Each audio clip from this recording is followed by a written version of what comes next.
जय श्री राम, जय श्री श्याम सभी भाइयों को। मैं वैभव तोमर आपके अपने से छोटे से परिवार में आपका हार्दिक अभिनंदन करता हूं और मैं आशा करता हूं कि आपको मेरी सभी वीडियो बहुत पसंद आ रही होंगी और आने वाली वीडियो भी बहुत अच्छी लगने वाली है। तो आज हम स्टार्ट करने वाले हैं अपना chapter number 9 some applications of trigonometry class 10th mathematics का। देखिए हम पहले ही चैप्टर नंबर 8 अच्छी तरह से पढ़ चुके हैं। उसके अंदर हमने क्या पढ़ा? ट्रिग्नोमेट्री के बारे में पढ़ा। किसके बारे में पढ़ा? ट्रिगोनोमेट्री के बारे में पढ़ा। हाँ, अब ट्रिग्नोमेट्री में सबसे पहले हमने किसके बारे में पढ़ा था? वह ट्रिग्नोमेट्रिक रेशियोज के बारे में पढ़ा था। ट्रिग्नोमेट्रिक रेशियोज के बारे में पढ़ा था। हाँ जी, पढ़ा था। अब वो ट्रिग्नोमेट्रिक रेशियोज क्या थे, आइए उनको एक बार डिस्कस कर लेते हैं। देखिए सबसे पहला ट्रिग्नोमेट्रिक रेशियो क्या था? Sine theta. किसके इक्वल होता है भाई? Perpendicular upon hypotenuse. हाँ, दूसरा क्या था? Cos theta. किसके इक्वल होता है भाई? Base upon hypotenuse. तीसरा क्या था? tan theta. किसके इक्वल होता है भाई? Perpendicular upon base. ये हमने पहले ही सीखा हुआ है। अगर आपने ना सीखा हो तो डिस्क्रिप्शन में लिंक है, पहले जाकर उस वीडियो को देखें, फिर बाद में आप इस वीडियो को देखेंगे तो आपको बहुत अच्छे से समझ में आ पाएगा।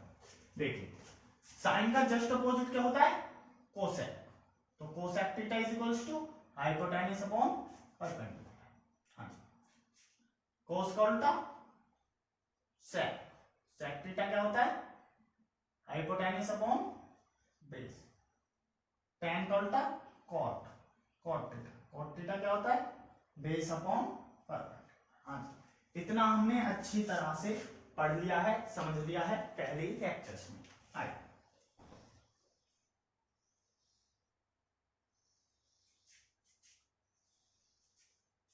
सेक और कॉट, ठीक, fifth, sixth and fourth, fifth and sixth. हाँ, आप देखिए ये हमने पहले पढ़ा हुआ है। हाँ जी, बस इसी से रिलेट करेगा ये पूरा का पूरा चैप्टर। अब हमने सेकंड एक्सरसाइज में क्या पढ़ा था 8.2 में कि भैया इनकी साइन थीटा में अगर थीटा की वैल्यू गिवन हो, मतलब थीटा 30 डिग्री हो, 0 डिग्री हो, 90 डिग्री हो, 45 डिग्री हो या फिर 60 डिग्री हो, तो फिर हमारी वैल्यूज क्या होंगी, तो उनके बारे में हमने डिस्कस किया था। अब वो वैल्यू आइए मेन वैल्यूज लिखकर देख लेते हैं कौन कौन सी वैल्यूज हमारी इस चैप्टर में काम आएंगी। देखिए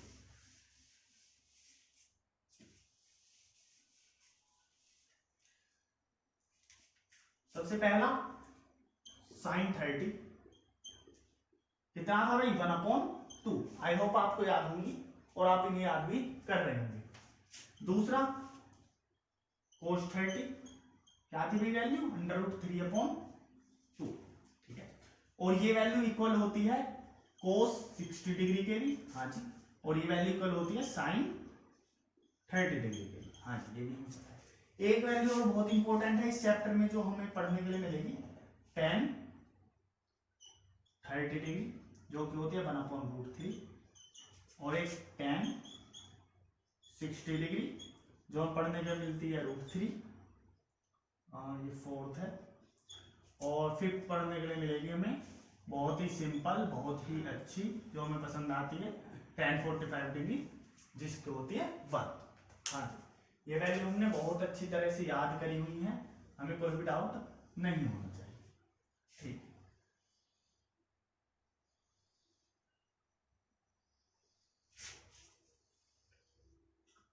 tan 45 डिग्री इक्वल्स टू 1।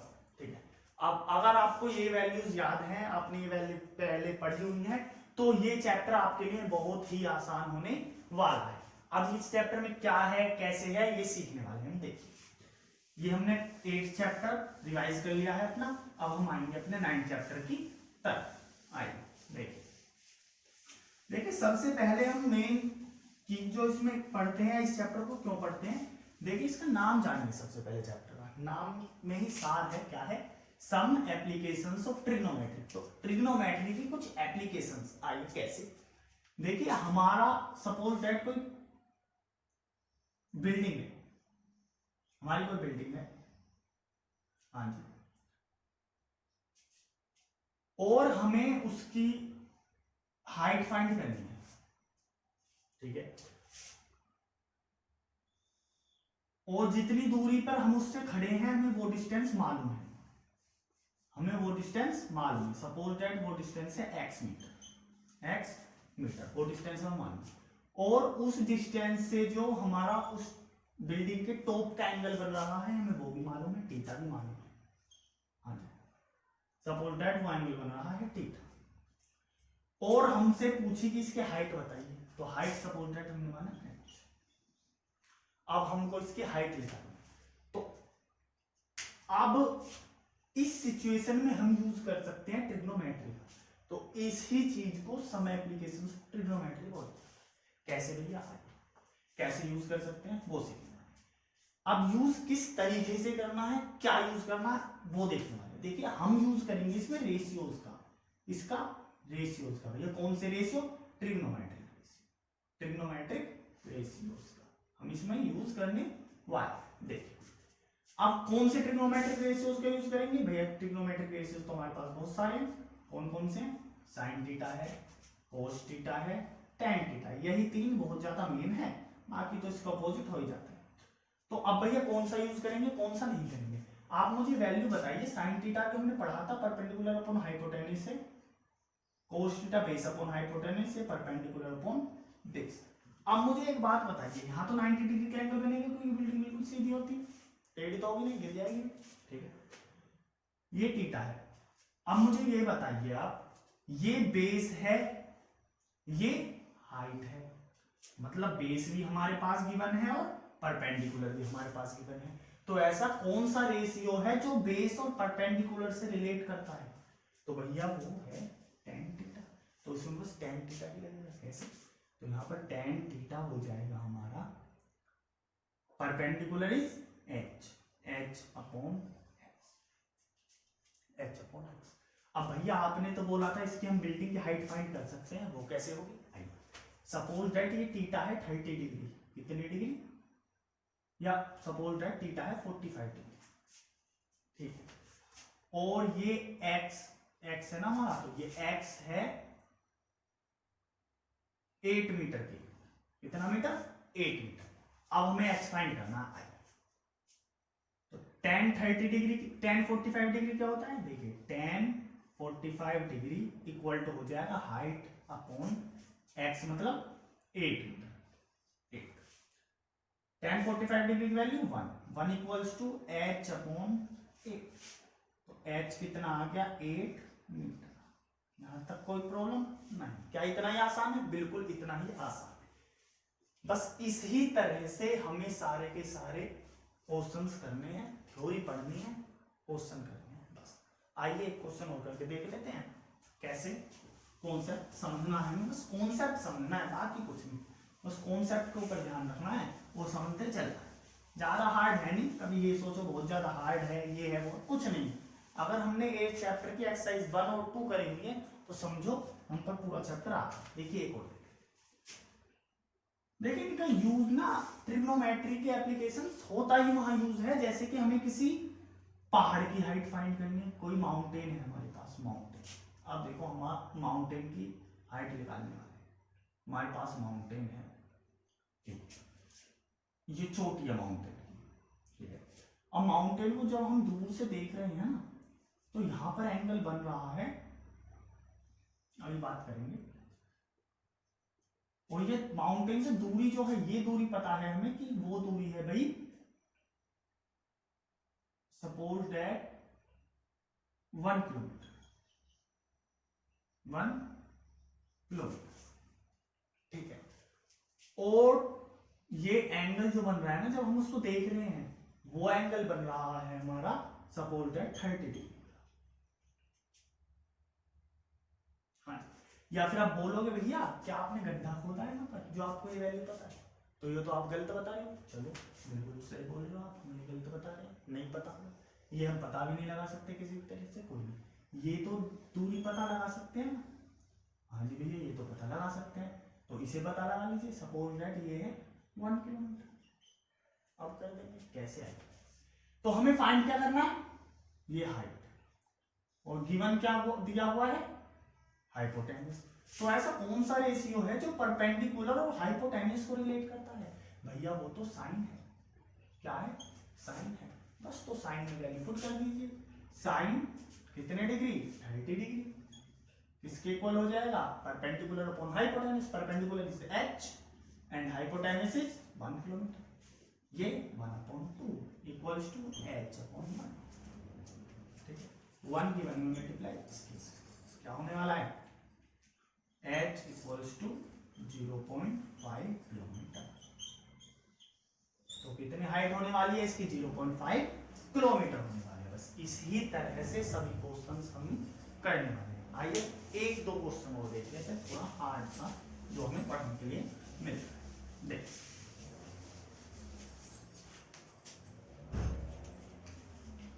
आपने हमको एक क्वेश्चन पढ़ने के लिए मिलता है क्या कि एक हमारे पास ट्री था। ट्री मतलब पेड़। ठीक है जी, पेड़ था, उसकी कोई भी हाइट थी, हमें नहीं पता क्या हाइट थी। वो बीच में से टूट गया। टूटने के बाद वो जब जमीन पर गिरा तो उसने ग्राउंड से एक एंगल बनाया है। वो एंगल है हमारा सपोज दैट 45 डिग्री। ये 45 डिग्री नहीं, 45 डिग्री तो हमने कई बार ले लिया।